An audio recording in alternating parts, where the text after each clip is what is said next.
G'day team. So this morning Immigration held the highly anticipated webinar about the one-off residence visa for immigration lawyers and advisors. The webinar provided a bit more details and answered some of the frequently asked questions, which I found helpful.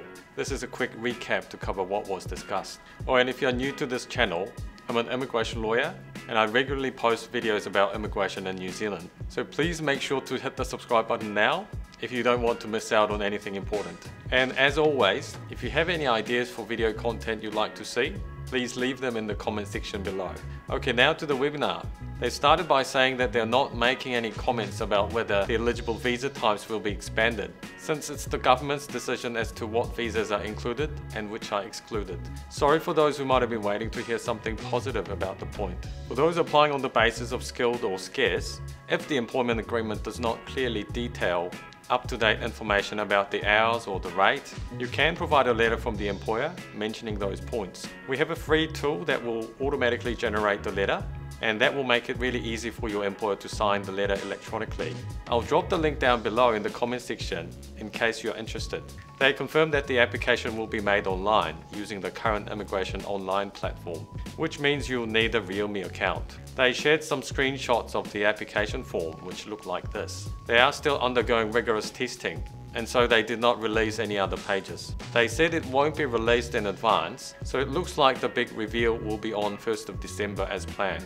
Phase 1 and Phase 2 application forms will be slightly different, so they advise Phase 2 applicants to wait until the Phase 2 version of the application form has been released, rather than filling out Phase 1 application form in draft, expecting that's what they'll use for their applications. They warned Phase 2 applicants against lodging their applications in Phase 1, because not only it will be declined, it will create issues around their character in their applications, because they will have purposely provided false information in order to complete the questions that only apply to Phase 1 applicants. The applications will be processed in their Hamilton, Christchurch and Manukau branches, and for Phase 1, they anticipate that there will be around 15,000 applicants. They have been recruiting new staff and they'll be given relevant training to get ready for the 1st of December go live date. For those with existing SMC and RFW applications, they mentioned that there will still be immigration staff who will keep processing those, but it sounded as though they still recommend you to switch to the one-off resident visa category.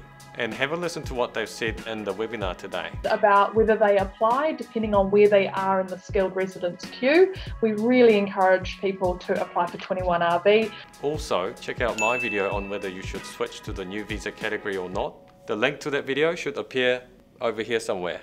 They didn't have a definite answer to whether they're going to auto-extend or roll over visas for those who apply for the new resident visa.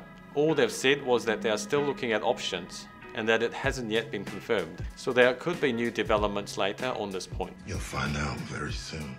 One big clarification they made was that you need to hold an eligible visa on 29th of September 2021 and at the time of the lodgement of the application. And once the resident visa application has been lodged, there is no requirement to be holding an eligible visa while it is being processed, as long as you remain lawful in New Zealand. So it might mean that you could switch to other types of visas, such as partnership visas, student visas, or visitor visas, as long as you held an eligible visa on those 2 dates. If you need to switch to those visa types, please reach out to us and we can provide assistance. For Phase 1 applicants, there will be no upfront fee they will need to pay to immigration. When it has been approved in principle, they will send out a letter outlining the next steps, such as whether you would like to withdraw the existing SMC or RFW application, how to pay if there's an additional amount that needs to be paid, or if due a refund, how to apply for and receive the refund. They confirmed that the applicant should stay in New Zealand while the application is being processed, as the application cannot be approved until the applicant has returned to New Zealand, and because there are still uncertainties around border restrictions and availability of MIQ bookings. Lastly, for those who are needing to get eMedicals for their visa applications, Immigration confirmed that the Ministry of Health has said that you will be able to access your local panel physicians for eMedicals, even if your area is in lockdown, such as in Auckland and Waikato. This applies for not only the one-off resident visa, but all other visa types. We are running a promotion for the month of November where you can get a special discount, so please check that out if you're interested.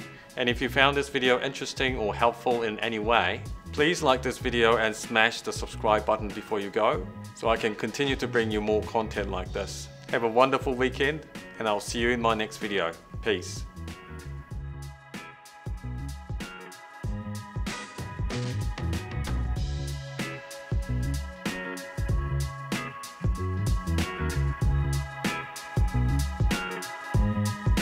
Thank you.